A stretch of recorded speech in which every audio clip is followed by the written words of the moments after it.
Hello, ladies and gentlemen. Welcome to the newest edition of the EKN Debrief, episode number 29, July the 25th, 2018, the event that we'll be jumping into and talking about the Texas Pro Kart Challenge race from Amarillo, Texas. Round number 4 and 5. We went to West Texas. It was a great one. So my name's Rob Howden, as always, joined by David Cole, and this week's show being presented by Acceleration Kart Racing. Acceleration Kart Racing has everything you need to go racing, from tires to helmets. They have a great website for you to order from, and kart racers ready to pick up the phone and answer your questions 6 days a week. With over 20 years of kart racing under their belts, Acceleration Kart Racing has the experience to help you succeed on the track. You can rely on them to get you the parts you need when you need them. Make Acceleration Kart Racing your go-to source for everything karting. All right, David Cole, jumping into this edition of the Debrief, talking about the Texas Pro Kart Challenge event that I attended in Amarillo, Texas. Second time that the Texas Pro Kart Challenge went to Amarillo. The track's not used on a regular basis. It's really only by the owners. A replica of the F1 track in Istanbul, Turkey. It's essentially, it's a field of dreams, right? If you build it, they will come. The feedback really, really positive on this racetrack. People absolutely love it. There's no cornfield there, though, is there? There's no cornfield. There's no ghost of, nothing. say, former carters coming out of the corn to greet you and to have a drive around the racetrack with you. It's West Texas, David. I could see you coming from about 40 miles away. Exactly. Yes.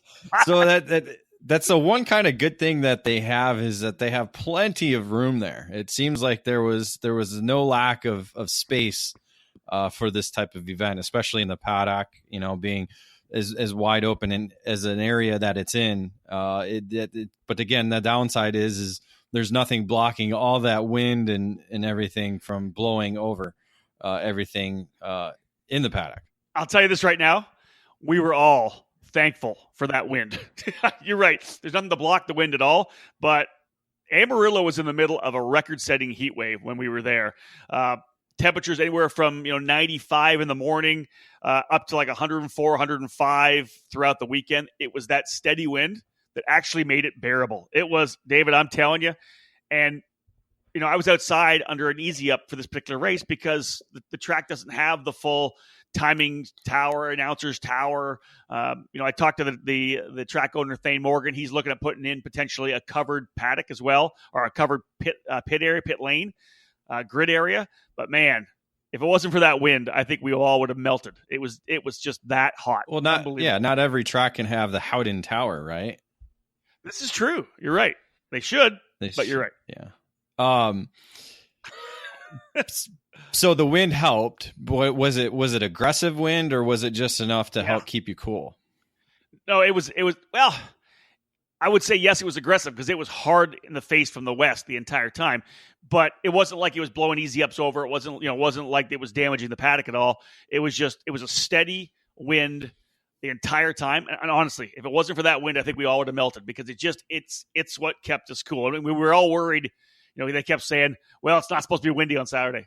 And then it was windy, thankfully. Well, it's not supposed to be windy on Sunday. We have a pretty good record going for 2018 with record temperatures in Phoenix. We had record heat indexes. I did for the USBCast race at Mooresville. You just said Amarillo had record temperatures for this period of time. I'm telling you, global warming, it's real, baby. I'll tell you, and we know that it's a heat wave going across the entire North America, and we've been hammered by it. Like you said, we were 106 degrees in Phoenix, but the crazy thing about Phoenix was, for the SCUSA Spring Nationals, a week earlier it was like 90 degrees or 85, 90 degrees. The day we left, I walked out of the hotel on Monday after Amarillo, and it was like 85 degrees. It was beautiful. They were like mid 80s, low 90s for the rest of the week. We hit it right on the right time. And even last year when they were there, it was mid 80s. It was just this heat wave, and we hit it at the wrong time. It is what it is, I guess. So, Dave, everybody loved this racetrack. It's long. It's a long track, 12 corners. The track itself, where the paddock's situated, the building where we were, is all kind of down in the one corner, where turn 1, 2, and 3, 4 kind of is. little short chute on the front straightaway. Then they just take off from you all the way down to turn number 9 and 10 at the far away from the track. But the track's a little harder for single speed karts, and that's interesting. It's like, and I said, it's a replica of Istanbul, the F1 track in Turkey, but it's got long straightaways and actual hairpins. The shifter guys loved it, but there's a couple spots, David, they're knocking down to first gear, so they're loving the deep braking down to the first gear, back on the throttle. But for guys in like mini and junior or whatever it may be, it's hard for them to gear for the top end, but then get out of those tough corners because the gearing is so tough because they almost stall in the corners because it's so tight. Well, it's just part of racing. Sometimes you have circuits that aren't flowing, and that a lot of these newer tracks are that way, to where there isn't that very, very tight, slow corner. I mean, old tracks, as we've seen, typically have that. So that it was always, and it's just kind of the way the sport has gone into these flowing tracks rather than, this hard, deep braking, like you said, dropping down into first gear type deal. We don't have that anymore. The only time we have that is in maybe a street race where you have a really tight 180 degree corner. So it's good to have that because, like you said, it provides a little bit of drama because, okay, what are you going to gear for? Are you going to gear for the straights or are you going to gear for the corners? Because if you can get through the corners better, you can gear better for the straights. Agreed. And like I said, the shifter guys everybody loved the racetrack. They just love the flow of the track. Probably 3 or 4 good passing opportunities. So there was a lot of great racing. The event itself drew 75 entries. All the regular Texas Pro Kart Challenge guys, plus a couple racers came in from California and Colorado. The series leveled off nicely. 70, right? We're over 70 every race weekend, and I think that's big for this program. Obviously, only in its second year as a pure Superkarts USA regional series, they were getting 55, 60, 65 maybe last year as a high. They jump up to 70 to 75. I see more growth for next year, potentially going to 85, 90, and potentially trying to hit that 100 mark. The junior category, the most largely attended class. There was supposed to be 18. I think they ended up with 17 drivers, but that was great. You look. One of the cool things is I looked at all the points. They had over 110 drivers who have entered at least one Texas Pro Kart Challenge race this year. So the interest is there. The driver pool is there to get to that magic 100 mark. They just need to get a couple people to kind of convert them from just one-offs or two-offs into full-time drivers. Is distance an issue? Because as you said, Amarillo is a good distance away from Dallas and Houston, where the majority of these racers are based out of. It looked to be a little bit closer to Oklahoma than any of those two cities. David, we're not talking about Southern California, where you've got 4 tracks within a 2-hour drive. Everything's a haul. Houston, Dallas, that's obviously the base with Speed Sport, Dallas Karting Complex, Denton. Getting out to Amarillo is a long haul. It's you've made a commitment to make the haul out there. But I think to go to a new track like this, I think it's a great draw, and I think a lot of people loved it. They love being out there. Obviously the track ownership, the hospitality for Thane and his crew were fantastic. It's a great racetrack, and I think that's one of the things that is an issue with Texas is just because it's so big. It's the state is huge, and even that gap between Houston and Dallas is enough of a gap that normally we would never have to travel that far. And the other thing too is maybe because it was a 3-day event, not 2. Maybe some people aren't budgeted to do that for travel wise. I mean, we just kind of been talking about that with the column we posted. I posted today, and we talked about last week during the WK debrief. Maybe they're just racers who, as you said, there's over 110 drivers that have entered at least one race this weekend, this season. Maybe they just don't quite have the budget to travel for 3 days and can only or to travel at all, really, to be honest.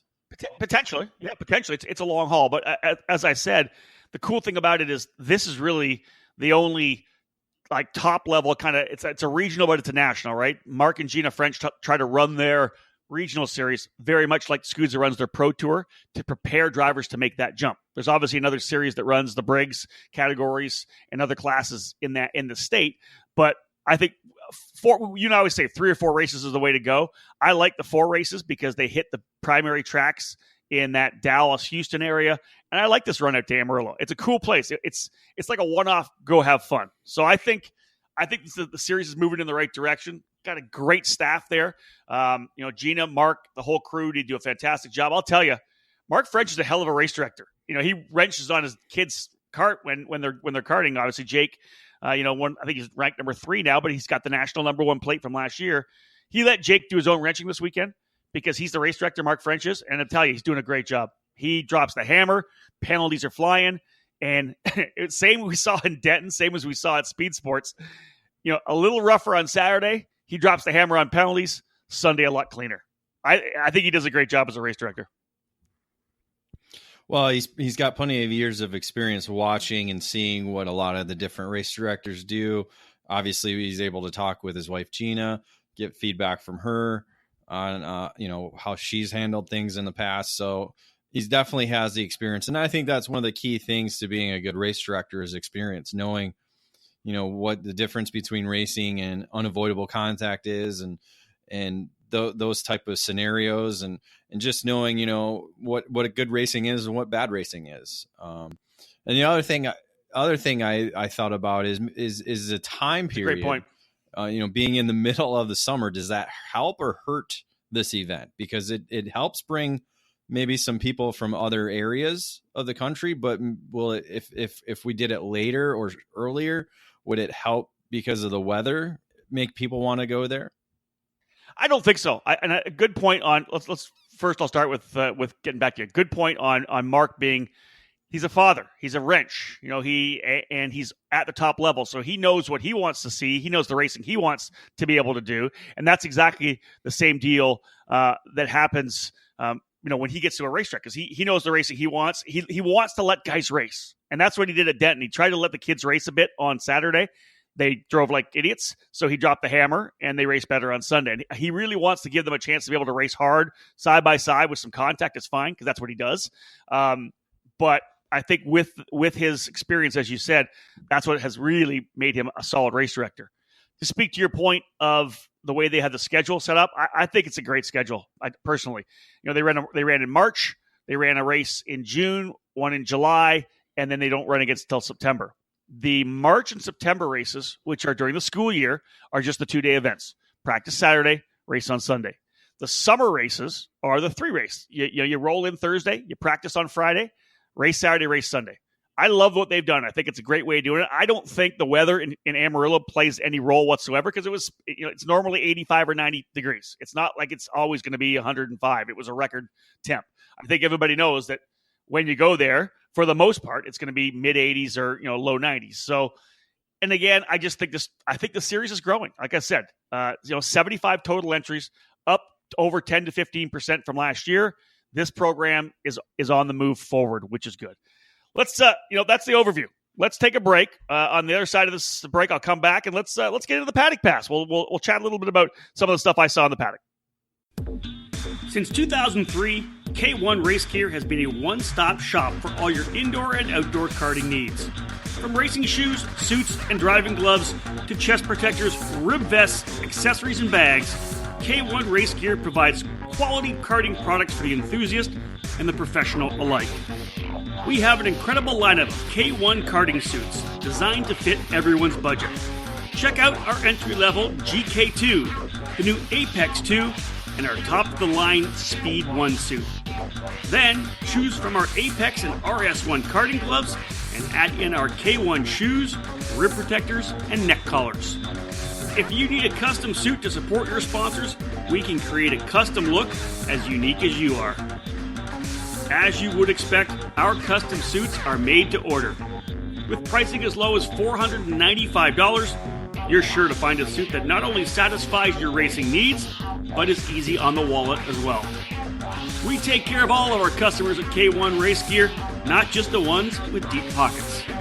Visit K1RaceGear.com today and get everything you need for your next racing season. For over a century, Briggs & Stratton has had a commitment and passion for racing. It's a DNA found in every engine we build today.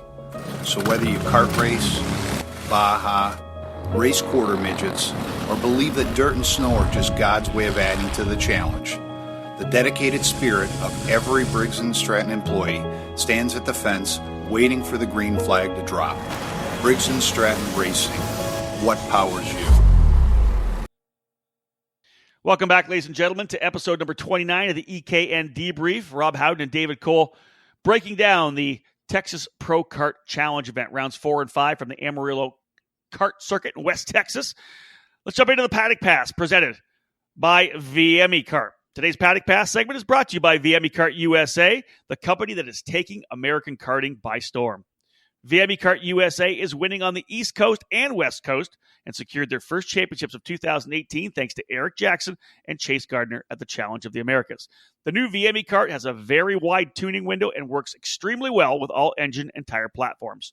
To learn more, give them a follow on their social media platforms. Again, big thank you to VME Kart USA presenting our Paddock Pass for today. So, David, let's talk a little bit about the paddock and stuff I saw. It was really cool to see a couple drivers trek out to Amarillo or make their Texas PKC debuts. The Musgraves came out, brought the trailer out. Billy ran in S1 and X30. Willie actually jumped behind the wheel of the shifter for practice. He wanted to sample the racetrack, loved it. Billy Musgrave did back-to-back main events on Saturday in 104-degree heat. That's that's the way they had them. Nobody else was doing double duty. He ran the X30. Won the X30 race, came in, parked the cart, they waited for him, jumped behind the wheel of the shifter, back out, back-to-back. 36 straight laps in 104-degree heat. That's pretty darn impressive. It's kind of a similar feat that he did at the Spring Nats when he was running S1 and X30 Senior there as well, too. So, I don't know if Billy actually has a off-track training program. I think his training program is only on track to where he's just on track, at least 4 hours a day. I think he's behind the wheel 4 hours a day, and that's his training program for racing. I don't think you're wrong. I think the guy drives so much he's just in good enough shape, and he's in race shape, right? That's what dials him in. Now, again, I said that they brought the whole Musgrave Racing Company hauler out. They brought S5 driver Connor Robles from Temecula out as well. He was out there battling out. He was right in the middle of a fight with a couple of the S4 guys throughout the weekend. Connor did a great job. Also pitting under the tent was Josh Huff and David Pregande. David makes his first X30 Masters start. Obviously, Dave, and David. As you know, Pregande's got tons of Rotax experience. Been running Rotax for 10 plus years, but first time for him in the X30, first time for him on Avinco tires. He's going to run the Summer Nationals at Newcastle with Josh Huff again. He was straight up. He says, Rob, all we're missing right now is me. This was on Friday. He's like, I just got to figure out how to drive this engine. I got to figure out how to drive these tires. I got to learn the racetrack. It was cool to see David there, but man, he was, in talking to him, he just said how different it is going back and forth between the different tires. It's a typical Masters answer. It's me. Get in. They see that's the problem with these Masters drivers. They blame themselves. Well, they could just do the Billy Musgrave training program and just be on the racetrack every day of your life, and then you wouldn't have to complain about it because then you'd be good no matter what. So, well, there is that thing they call it's called being a soft shell. You know what? I won't bang Pregande too bad. He hung in there all weekend long. I think soft shell's grown his hard shell now. He's doing all right. Anyway, there is that thing called work though, David, that a lot of people have to do. I'm not sure if you know about that or not. No, as you keep telling me, I do zero work for this company. So yeah, I have no idea what that means. I didn't say zero, David. I think I said very little. Yeah. And what it is weak. Weak and very little. Yes. Another cool thing for the paddock. Alejandro Jaramillo pitting out of his 12-foot trailer with his dad and their tuner, Adam Johnson, 10x10 easy up, just the three of them working on the cart, old school, little trailer, little easy up. And the guy was up front in X30 Senior all weekend long. Like I always say, David, the cart has no idea how it got there. No. And it was awesome. It was awesome. I'm going to predict because we've seen it at the Summer Nationals. So I'm kind of looking ahead to that. We're going to see somebody win at the Summer Nationals pitted out of the back of their truck again. I think we've seen it the last 2 years. AJ Myers and his dad, Mike Myers, did it. Yeah. We saw it with Nick LeDuc at the Spring Nats. So I'm sure we'll probably see somebody at the Summer Nationals pitting out of the back of their truck. It could be LeDuc again too, because we know he's making the long haul from California. But you know what? I think here's the thing, David. Here's what we're going to do. We're going to get a new T-shirt made all about out of the back of the pickup truck. But we'll figure out what we're going to call it, out of the back of the pickup truck. And then you and I are going to come up with an award we'll give out every weekend. If there's somebody out of the pickup truck, we're going to give them a T-shirt. Yeah, I think that's a cool idea. We'll come up with a cool name for it. Capping off the Paddock Pass, one of the things I loved about the weekend, so the inside the building, there's one big steel building at Amarillo. They've got a couple of race sections. There's a driver lounge on one side. There's kind of a break room, locker room on the other side. Second level, middle of the thing when you go all the way through the middle of the building, doors on both sides. Huge fan in the middle to keep the place cool.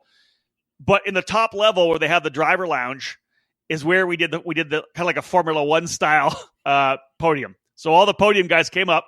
They were able to go into the AC, hang out. There's some beanbag chairs in there. They were all hanging out, and we brought them out one at a time, kind of Formula One style. It was super cool. People loved it. They were up on top for the podiums. You can see the pictures if you go to the Texas Pro Kart Challenge Facebook page. And the trophies were top notch. They were there was a steel metal boot. Of course, Amarillo, Texas, with the big boot. But this lacing in the boot was actually the track map. I thought that was just a really kick-ass touch. They were, Dave, we talk about having a cool trophy, whatever it may be, something you want to hold on to. That was one of them. It was super cool, just something unique for that track and that series. I loved it. That's something that the Frenches have done since taking over the Pro Kart Challenge there in Texas is providing these unique trophies. I know that it's the same trophy they did last year, so it's very cool that they have event unique trophies. And they always try to incorporate the track design. I know they've done that. I think they did that at Speed Sports. Agreed. Probably have done that at NTK. But yeah, definitely you don't want just the same simple type trophies. You got to have something unique for each event you go to. One of the things I love too, we'll cap off this segment, the Paddock Pass segment. They always give a trophy for winning practice, right? The last session on Friday or Saturday in the single race weekends. So I think they gave out this big, massive Cadbury Easter cream egg when we were there in March at Speed Sports. Caleb Gaffera, I believe, won practice in micro, and I think he had eaten the Easter cream egg by the time they got back to the paddock already. This particular weekend, you won practice, a fully filled, ready to go water gun. It was awesome. Something you can use for the weather and beyond the racetrack. Exactly right. It was another cool little deal that they do. I love the. You go. You're saying how great Mark is doing as a race director. Maybe he arms his race officials with water guns, and they just start shooting guys as they go by when they make dumb mistakes. That sounds like a fantastic idea. I like that a lot. Actually, that's pretty cool. I'll bring that up to Mark. All right, that's the Paddock Pass. That's some of the stuff I saw that was away from the track itself. When we get back after this break, it's time to go race report. Let's work our way through the categories. I'll tell you who was fast, who wasn't. Talk about some of the crazy stuff that happened on the racetrack. Stick with us. More to come on this edition of the EKN Debrief. In a sport where the difference between winning and losing is measured in hundredths of a second, you can't afford to leave anything on the table. You invest in the best equipment, the latest components, and top-of-the-line data acquisition systems. Anything to find one more tenth, right? I'll tell you right now, the best investment you could ever make is in yourself. If you want to improve your results, it's time for professional instruction and coaching at the Alan Rudolph Racing Academy. Located at the new state-of-the-art Speed Sports Racing Park just north of Houston, the Alan Rudolph Racing Academy uses the very best equipment, Burrell Art Carts. They offer half-day, 1-day, 2-day, and 3-day clinics. They have a one-on-one student-to-instructor ratio, and they will design a customized curriculum for each student. Alan Rudolph is one of the most respected people in the sport, and he has nearly 20 years' experience training drivers, including Chase Elliott, Neil Alberico, Austin Versteeg, and Sabre Cook, and rising stars like Pietro Fittipaldi. Train with a champion with over 30 years of racing experience to get proven results. Start off your season with a driver tune-up. Tune up your season with some driver coaching. Or get ready for the big races by training with the best. Reserve your dates now by calling 866-607-RACE. That's 866-607-7223. For more information, visit speedsportsracingpark.com/racing-academy. Welcome back to episode number 29 of the EKN Debrief, of course, here on the EKN Radio Network. If you haven't downloaded the app yet, go do it. Google Play, the App Store.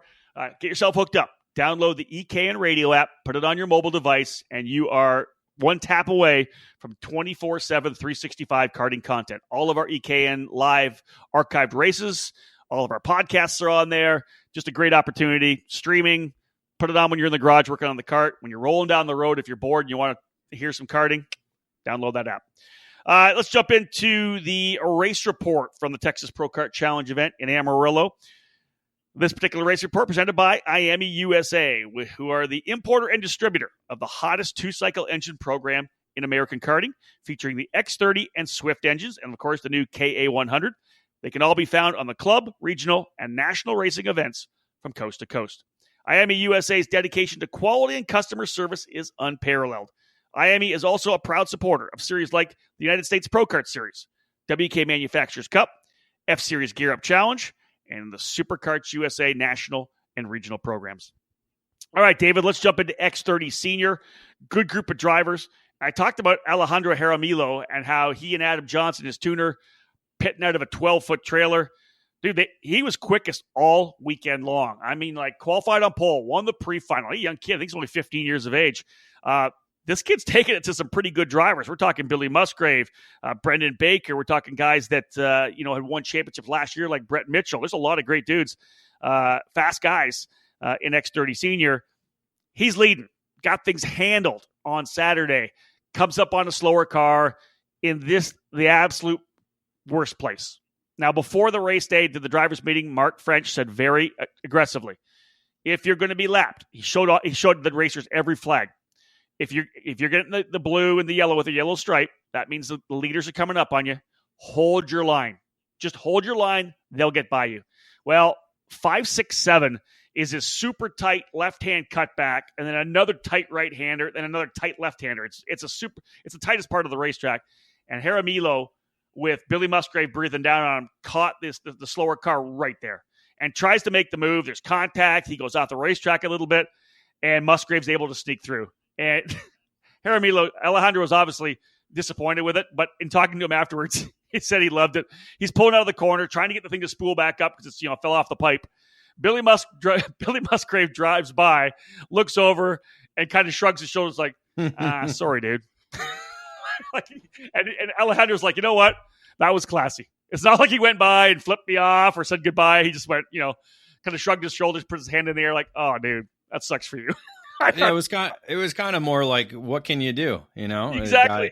A guy crashes you. But again, it just comes down to experience. And that's one thing, that's one of the newer things that he's got to get used to is getting around lap traffic. He was always in the middle pack of during his junior career out in the Pro Tour stuff. So now that he's up front, he's got to learn that. Adam Johnson said it we were talking afterwards. He said, what I probably would have did. Now, I'm not sure if the race director would have liked it, but he goes, I probably would have parked the guy. I would have went in there and just kind of pushed him off. Well, and I'm like, you know what? I get it. That's a way to do it too, because you're trying to win a race, and it was just the toughest place, David. Just anywhere else, and he goes by easy, right? On the outside, whatever. Just couldn't happen. It's tough. It's almost the safest thing to do, because if you just kind of get on his bumper the right way, and when you think he's going to brake, you just kind of start pushing him towards the outside of the corner so you can get to the apex before he does. It kind of boils down to experience, and it's something that some guys get right away and some guys don't. So, and again, being a lot, if you're in lap traffic, you kind of got to know that if the leaders are coming, to look and point them by, pull over, do the. Well, that's what Mark said not to do, right? He didn't want you to point anybody by. He wanted you to hold your lane, and that, to me, you brought it up right there, David.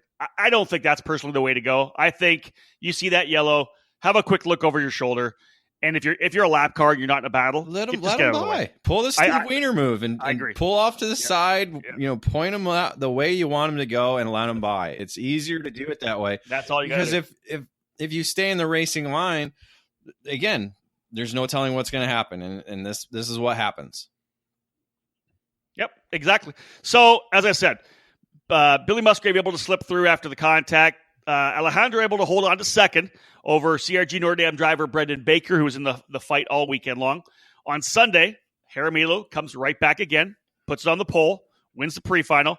But Billy Musgrave was the absolute man on the move, took the lead, pulled away his second win of the weekend. Really, really impressive weekend in the X30 for Billy Musgrave. Baker able to beat out Jaramillo for second spot, but really great racing all the way through the pack, Dave. There was 4 or 5 guys in the lead battle, but there was these little awesome 2 and 3 car battles almost all the way through the field. It was a lot of fun watching and calling the X30 race. And if I'm correct, Musgrave was on the Aluminos in the X30 because that's something he hasn't done all season. He's normally been on the Mad Crocs, so I'm wondering if it took him the weekend to kind of find the right setup to be that extra quick for Sunday. So interesting. We'll have to ask him that when we get to Newcastle if he's going to do double duty there as well. Well, I'm sure he'll be doing double duty. There's no doubt about that. It's just a matter of what chassis he'll be running in the X30 Senior. Let's move to the X30 Junior class. As I said earlier in the overview, the biggest class, 17 drivers. Brandon Tyner actually ends up with a sweep of the weekend. Didn't actually win on track on Saturday. Emiliano Richards was given a penalty after winning for avoidable contact, and it was a good call. The contact was definite, and it was avoidable. Tyner came back, though, David, on Sunday and earned the win outright. He had both Tyler Maxson and Emiliano Richards chasing him down. He had about a second and a half lead, Brandon Tyner did, and he held it. And, David, you've been covering racing for a long time, and you'll see the kids have those breakout wins, right, when they get some good victories. This is a regional win for Brandon, but he was challenged by one of the top junior drivers, 2 of the top junior drivers in the country, in Maxson and Richards, and he responded. He put down some great laps, maintained that 1.5 gap, slowed up a little bit in the final circuit. I think the margin at the line was about 0.4 of a second. But for Brandon, pretty impressive for him to be able to get both victories. And then Maxson was third on Saturday and second on Sunday. So pretty much the same drivers up front. But I'll tell you, that I was very impressed with Brandon and how he was able to handle the Sunday race, being chased. They were chasing him hard, but a second and a half up, and he just maintained that gap. Well, that could be a good momentum going into the Spring Nats. I'm pretty sure he'll be in Newcastle coming up, or Summer Nats, sorry. He'll be in Newcastle coming up here in a few weeks. So good momentum for him. And, again, probably might tighten up the championship chase there with Maxson there and Tyner and Richards. So it'll be interesting to see how it unfolds at the series finale. Yeah, one more race. It's a single race weekend in Dallas at the Dallas Karting Complex in September. All the championships are actually pretty close. And let's move to X30 Master. And one of the reasons why the championships are still close is because Miguel Mir, easily the quickest Masters driver in Texas, but he's probably also the most unlucky. He had an issue at Denton and DNF'd. Dominates the action in Amarillo on Saturday to take the win. Just absolutely, pulled away, got started on the pole after winning the pre-final, pulled away. The opening couple corners, Dave, are pretty tight. You roll down into it's not really a hairpin, but it's not a 90-degree corner either. It's more of a cutback. And then kind of a little, they don't call it a turn, but it's kind of a little right-left jink to roll back onto the front chute. He was able to get away from any kind of chaos behind him. In both races, there was some bumping and banging, and Miguel pulling out, a second and a half on the opening lap. He gets through the chaos on Saturday, absolutely dominates. David Pregandi in second and Tyson Knight in third. So in Sunday's main, same thing. They all jump into turn number one. Someone comes across, I believe, on Pregandi. They're kind of bumping up on each other. Mir runs away again. Scott Cherry and Jamie Labastida get into second and third. I think they started like 6th or 7th or something like that. They go to P2 and P3 with a huge gap. Pregandi and Knight, they're all trying to get going again. Well, Pregandi's on a tear. So he's trying to, he's running fourth.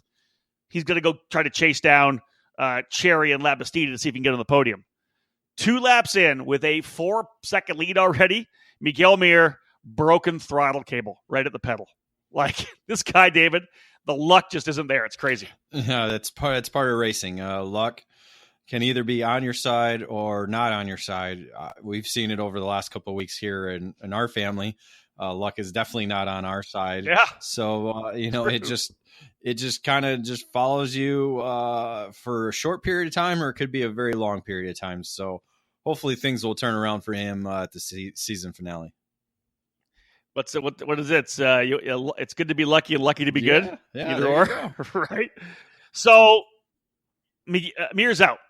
Scott Cherry, Jamie Labastida in a battle. Labastida leading, Cherry all over him, but David Pergandi's coming. On the Tony card, as I said before, Josh Huff on the wrenches. David's starting to get a feel for it. And dude, it was a long race. 18 laps for the Masters guys. It's a long haul.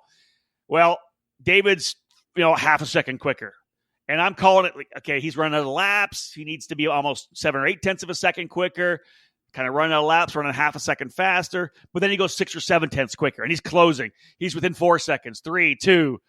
He's about not even a second away on the final circuit.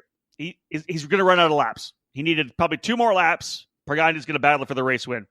They come out at turn 11 and 12, big kind of a sweeping right-hander that comes over to turn 1, 2, and then between 2 and 3 is the start-finish line. Going into turn number 1, coming to the checker. Labastida is on the inside, of course, running the defensive line. Cherry goes way wide on the outside. He's going to try to make the run to see if he can't tuck back in. Well, as they come to into the braking zone of 1, Labastida moves over to set up for the corner, and Cherry's already there. They collect each other. They go off the track, and Pergandi just drives right on through for the race win. He's, again, lucky to be good to be lucky. Well, racing at the Challenging Americas, those long finals that we see there over the last, however many years we've been covering, 7 or 8 years now, that definitely helps Pergande and being able to know, and him and Huff working together all this time to set up for the long run. It's not always the first couple of laps. It's those long, like you said, 18 laps on a mile long racetrack. That's 20 minutes of racing. So to be able to set up for those long distances is definitely a plus. And, thankfully luck and that helped paid off for Pergande for the victory. Yeah, very good point, being able to run those longer races. Tyson Knight ends up in second again. This time on the podium, though, Rod Lake coming in third. So there's your X30 categories. When we get back after this break, we'll talk Mini Swift and Micro Swift, and we'll take a rundown through the stock Honda category. Stick with us. More to come here on the EKN Debrief. There's a new customer service-focused karting company in Texas, and it's called Kart One. Kart One is located in Rosenberg, just southwest of Houston, and our focus is to support and grow karting in this region. We'll be supporting the Texas Pro Kart Challenge, the Speed Sports Racing Park Club Series, and the Gulf Coast Karters Club in Katy. And we're the only kart shop in Texas to sell the championship-winning ITAL Kart chassis line. The ITAL Kart has found success from coast to coast.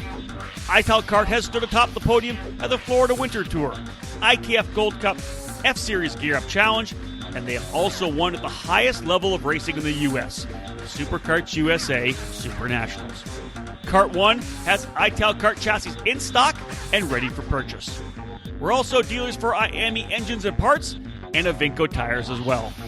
Give us a call at 281-383-9929, or to learn more about our new company, head to www.kart1.racing.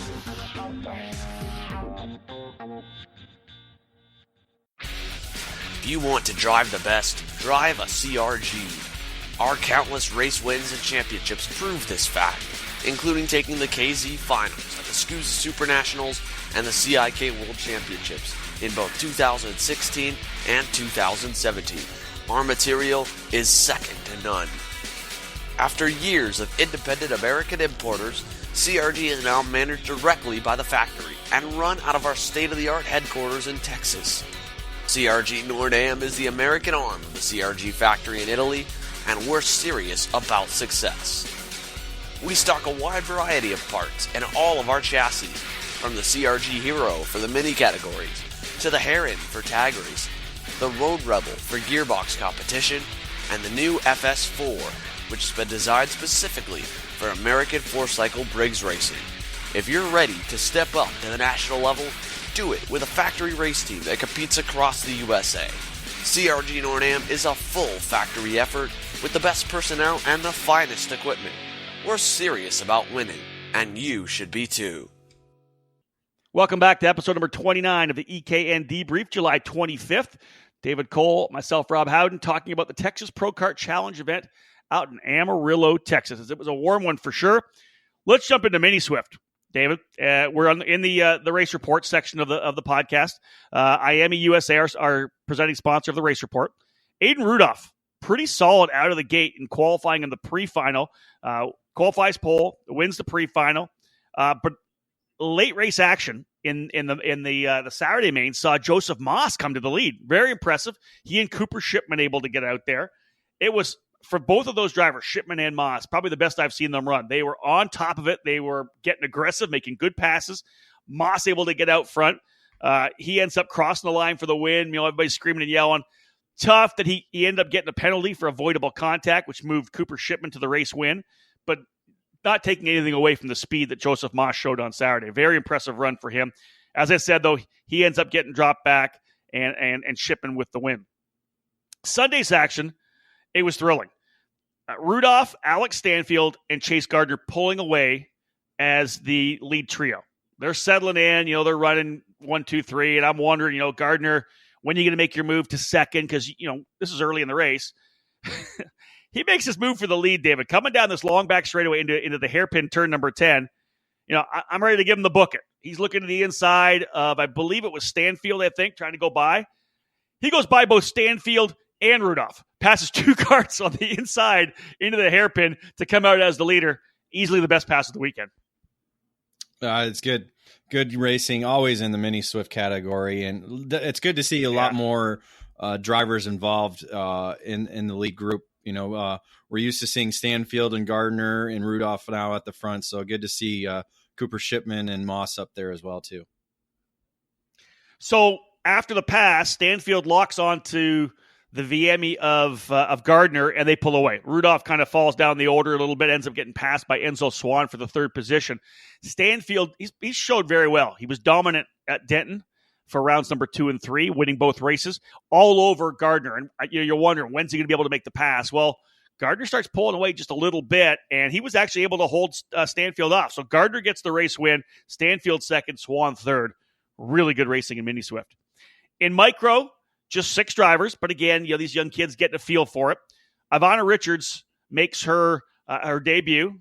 Emiliano's sister makes her debut in the Texas Pro Kart Challenge, dominates the weekend.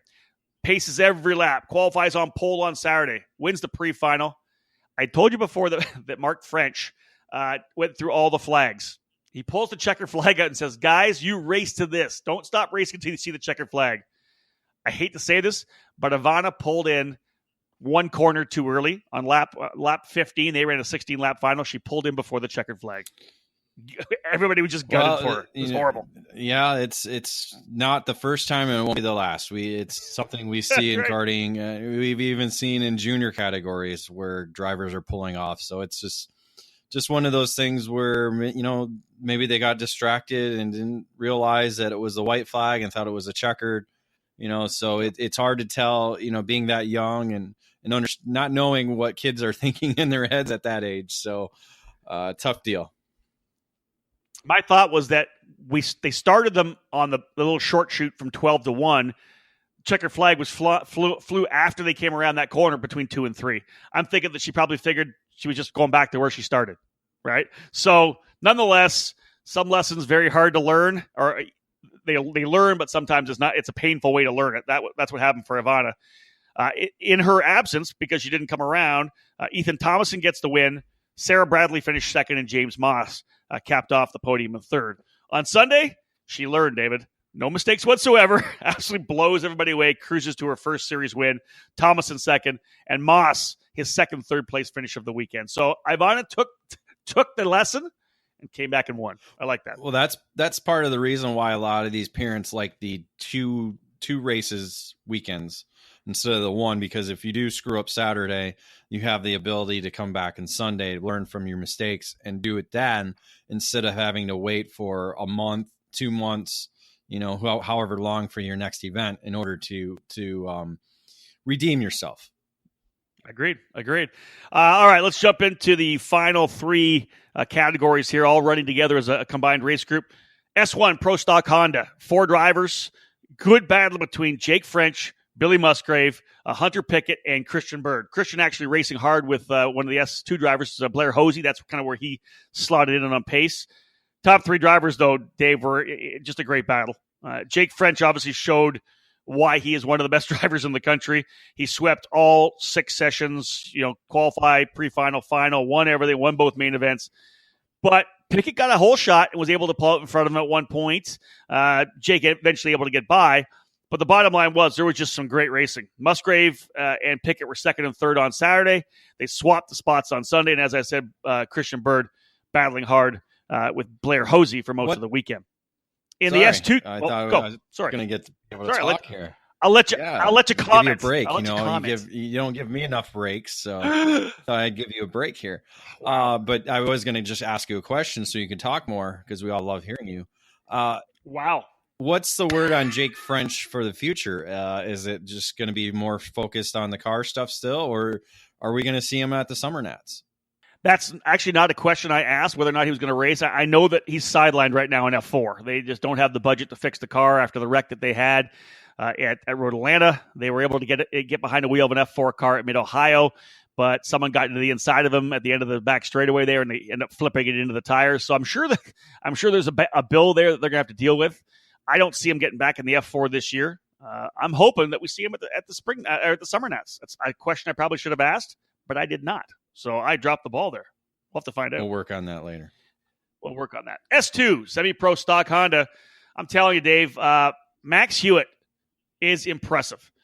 Started the season on the Alpha, moved to CRG Nordam, dominates S2, but in dominating it, he ran right behind French, Pickett, and Musgrave all weekend. It wasn't like it was those 3 drivers pulling away. He was right there in fourth the whole time. Now, I don't know whether or not Max was like, you know what, I'll take my S2 championship. I'm good to go. But he didn't get aggressive, didn't throw himself in the middle of that battle, which is probably wise. But, dude, he was bad fast all weekend. So impressive. Max is really taking to the shifter. Yeah, it's going to be interesting to see him at the Summer Nats and see if he'll be able to do anything with Lopez, who has 4 straight wins in the S2 program there. So should be a good weekend to watch at the Summer Nationals. No doubt. Blair Hosey finishing second both days, as I had said, battling it out with Christian Bird. Riley Cann had a great run on Saturday. He ends up in third. On Sunday, Blair Hosey again second, but it was Dylan Town who was able to get by Cann for the third spot. So there's some really good racing just outside that third, fourth, fifth position. They were going at it hard. Nathan Stewart was in there as well with S4. He was battling with them for a while too. He ends up taking a perfect weekend in S4. But to cap S2, there's a bunch of really good shifter drivers that are young that are really starting to pick up the pace in that S2 class in Texas. I like seeing these young guys going at it.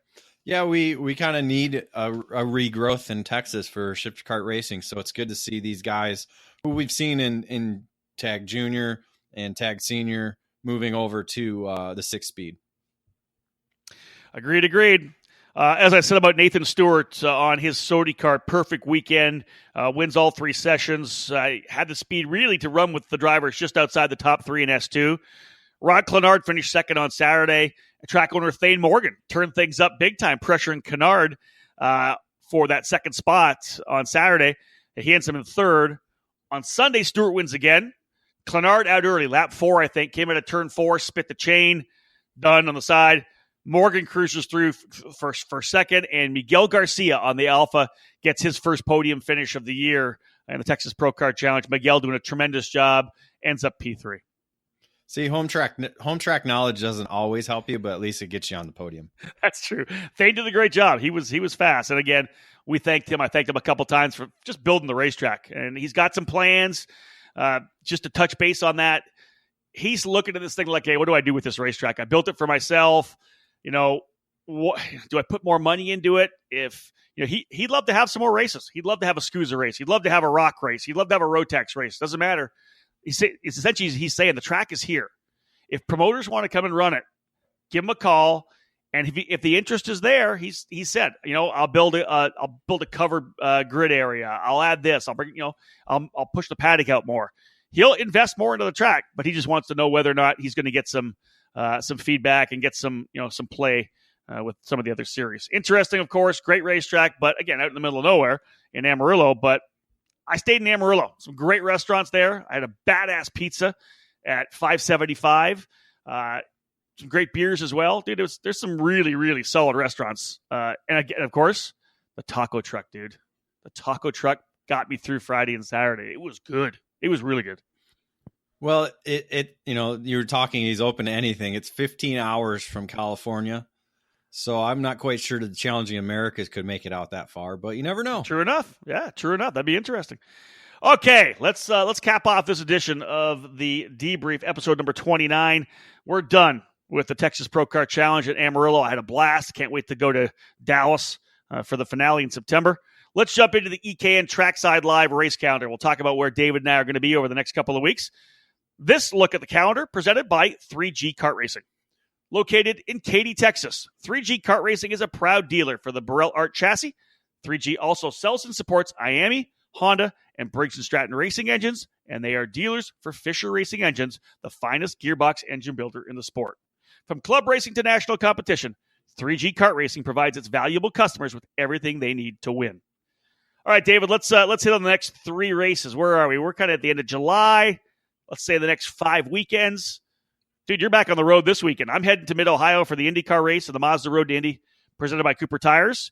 You're, 3 hours away from me, dude? You're going to Newcastle. Yeah, it's, again, one of those scheduling conflicts that I can never go watch the IndyCar race at Mid-Ohio as much as I would love to, but gonna wrap up the USPKS program for 2018 at Newcastle. This is actually my first trip to Newcastle this year, which is very odd to be this late in the year not going to Newcastle. So, dude, you go there so many times. I'm almost just need to rent you a house there. Yeah, why not? Or either that, or we stay in the at the track itself. Now it's got plenty of amenities there. So that's true. But no, it'd be good to be back at Newcastle again, and looking forward to seeing what is almost, I think, a record-breaking event with 144 pre-entries. So we're getting nice up there. I think 150 is a possible mark. I'm not quite sure what the highest in the 6 years of the USPKS has been. So I'm going to have to research that, and we'll know more when the preview gets posted Thursday morning. And make sure, folks, it'll be live all weekend long. Again, this is the EKN Trackside Live race calendar.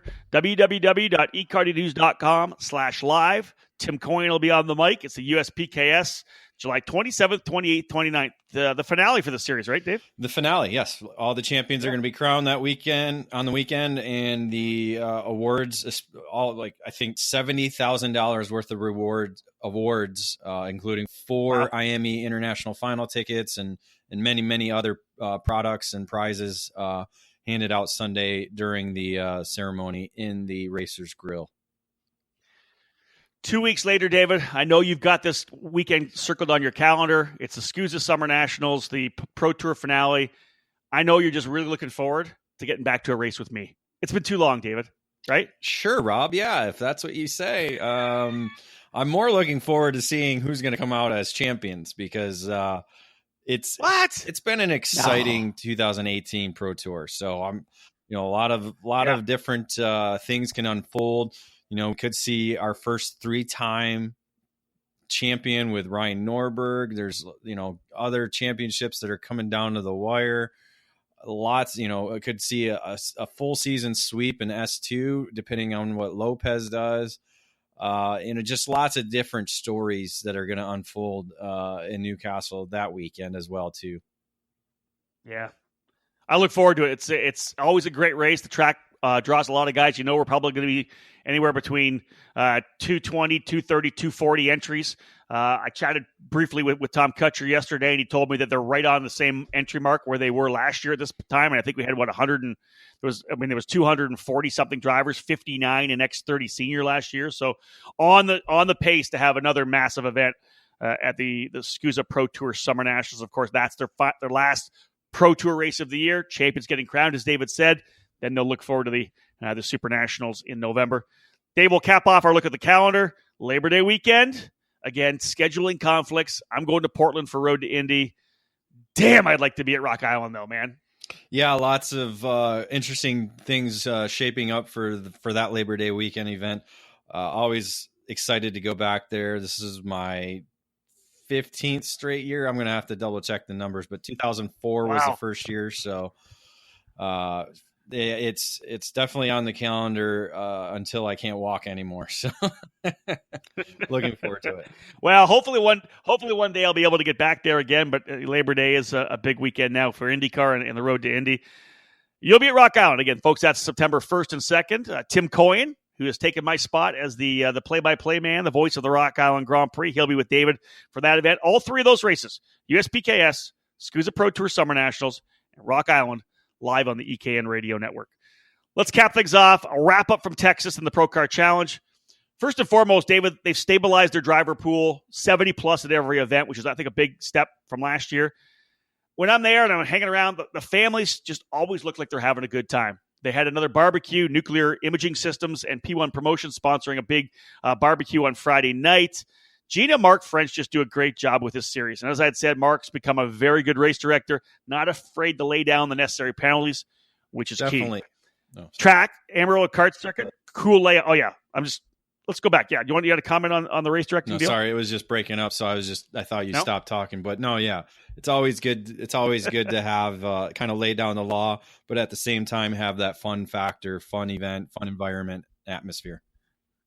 They do a great job with the environment for sure. And David, what Mark's doing, being aggressive on the penalties, that even though it's not Pro Tour or it's not a USPKS or whatever these other major events guys are going to from the Texas Pro Kart Challenge, they're learning how to race. You know, you're essentially forcing the racecraft on them by having them understand that if they make a mistake, there's going to be penalties. So I like what Mark's doing. It's going to be a ripple effect when race directors do their job on the regional level. Amarillo kart circuit, awesome layout. Drivers absolutely loved it. As I had said, Thane Morgan, the owner, interested in scheduling other races. He'd like to invest more in the facility. Just needs to hear from other promoters that will potentially bring more races there. Last but not least, the weather was an absolute bear all weekend. You know, David, a lot of the times when we do the EKN Trackside Live, we're up, in an air-conditioned announcer's booth somewhere. In Phoenix, it was 106 degrees outside. We were freezing at 62 degrees in the booth. But Streets of Lancaster is one of those races where you're outside on the inside of the track. I'm announcing from the outside. You know that we've had our laptops sitting on bags of ice before because it was that hot. That's what happened this weekend. My laptop, my Mac, was just absolutely on fire. At one point, there was two microphones. At one point, my microphone ran out of batteries because it was just sucking the batteries with the heat. I dropped the microphone down. I picked up the other microphone, turned it on. I couldn't hold on to it. I had to grab one of the results sheets, two of them, wrap it up and wrap it around the microphone because the steel mic, was burning my hand. That's how hot it was. It was crazy. Things are always hot in Texas. It is. And you know what? Because of that, big shout out, kudos to the teams and the drivers. But more importantly, and I mentioned this, David, at every awards presentation, the corner workers and the officials who were out on that track for 9 hours, they were the true stars of that weekend. There's no doubt about it. For sure. Yeah. To be able to handle that without any easy ups out there, yeah. It's and the wind and all the different elements, it's definitely kudos to them. Agreed. All right, folks, that's it. We're done. That's the EKN Debrief, episode number 29, talking about the Texas Pro Kart Challenge, wrapping up their event at the Amarillo Kart Circuit this past weekend. We got another one coming down the line, folks. David Cole's going to be heading to the USPKS event, as we said. We'll have a debrief on that. Then we do the SCUSA Summer Nats. We'll debrief that. The debrief focusing on the event that we just attended, giving you a full insight, paddock pass, overview, race reports, and then, of course, looking to the events coming down the line. David, thank you so much for joining me here, bud. All good. Ready to go. Keep on trucking. Let's do it. I'm heading to Mid-Ohio for Road to Indy and IndyCar. David Cole heading down the line to what could be the biggest USPKS race ever at Newcastle. Hey, if you got your cart and your trailer and you think you want to go somewhere, get to Newcastle. It's going to be a great weekend. Folks, thank you so much for joining us again. Another edition of our EKN Debrief. On behalf of David Cole, my name is Rob Howden. Bye for now.